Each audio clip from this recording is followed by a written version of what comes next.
near disaster. And when I say that, I'm perhaps exaggerating a little bit.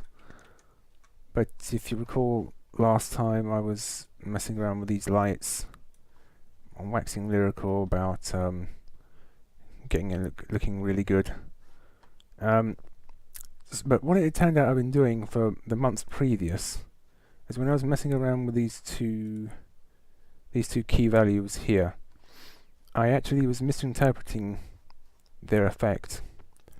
I actually thought these were an optimization procedure whereby it would stop the compiler or the engine from bothering to calculate or render light after a certain distance. Why did I think that? It was just things I've been reading on the wiki previously.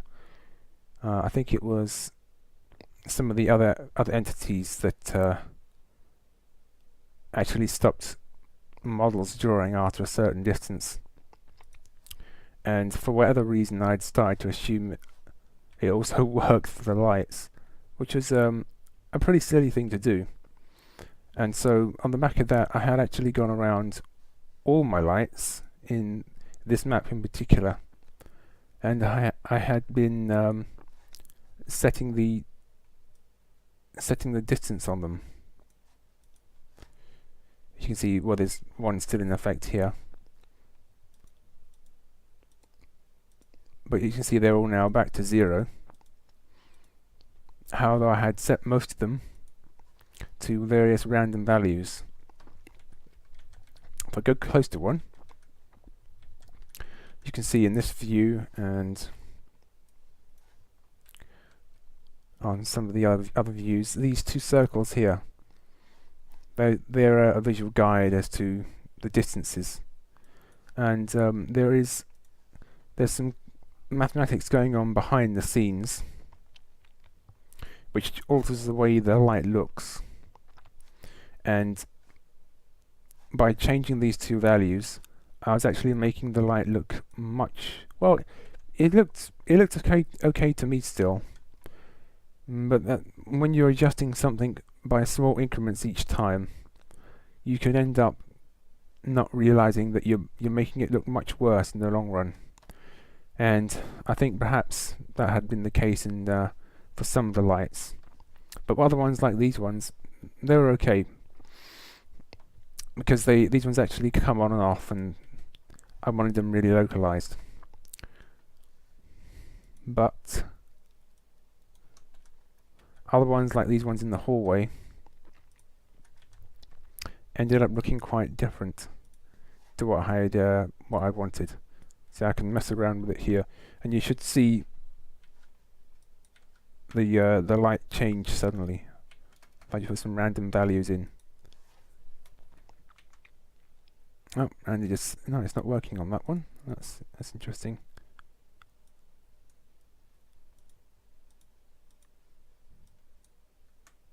Huh.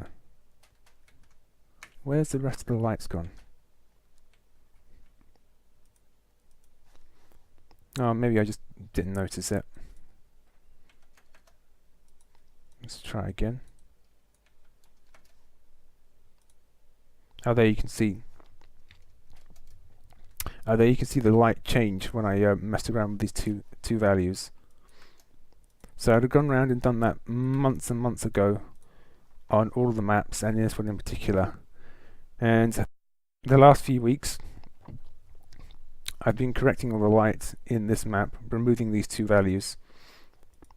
You actually get more precise effects or more natural effects by messing around with these three values here. This is the way Valve designed it originally. Constant. So each light, it's in the wiki if you want to read up on it in depth. But essentially, each light can be changed. The behavior of each light can be changed by these values. And constant is, as the word suggests, it's the amount of light that is continually emitted by the light. So it would go on for a long distance, or perhaps to infinity in certain cases.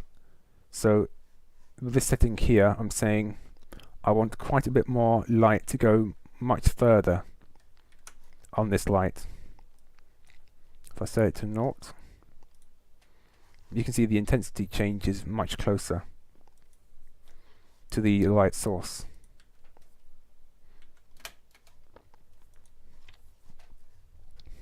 So this reduces the, what would you call it, the intensity of something like a light bulb. If you imagine the one with 0 constant, you have more of a light bulb appearance or final appearance, where with a higher constant it looks like the light source is more uniform, such as fluorescent lights. The other linear, so as you further away you go, the light intensity drops off at the same rate, and quadratic. The equations are on the wiki. It falls off faster the further you get away.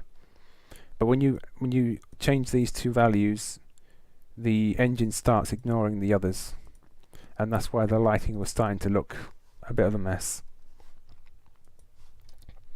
In this map as well, I had some other lights that use patterns or intensity patterns. I still got them here. So as you can imagine, they flicker on and off, which is quite nice.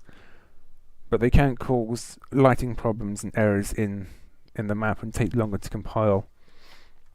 So I've removed as many as possible, and so it compiles quicker and it looks a bit neater. Flickering lights can be distracting, and I don't know if they add too much to the map. Also, I've done quite a bit of work in this area again. There's one tank in here now, but I thought the players might have trouble working out what to do. They could do it eventually. Or work it out eventually, but you don't want the players wasting time. It gets annoying. The other thing was that this area was originally designed as a one-way system. You would have originally dropped in through these vents, and there wasn't a way back up. But you can see here I've added a way back up here. So adding the extra hint here, and I've also added arrows just on the walls here as another hint to the players that they might want to explore around a bit. And I think, yeah, it seems to work nicer. Also, I was thinking about dynamic lighting. That's all implemented properly now. Through each door, I was messing around on my little experimentation map, the water example map, looking at a variety of brightnesses and so on. And I've got these dynamic lights here in all 3 rooms.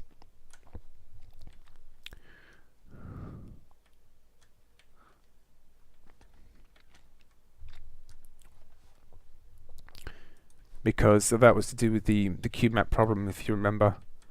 The cube maps were causing reflections on extremely shiny surfaces, but the area was supposed to be dark. But proper dynamic lighting doesn't do that. It doesn't work off cube maps, so it's perfectly safe.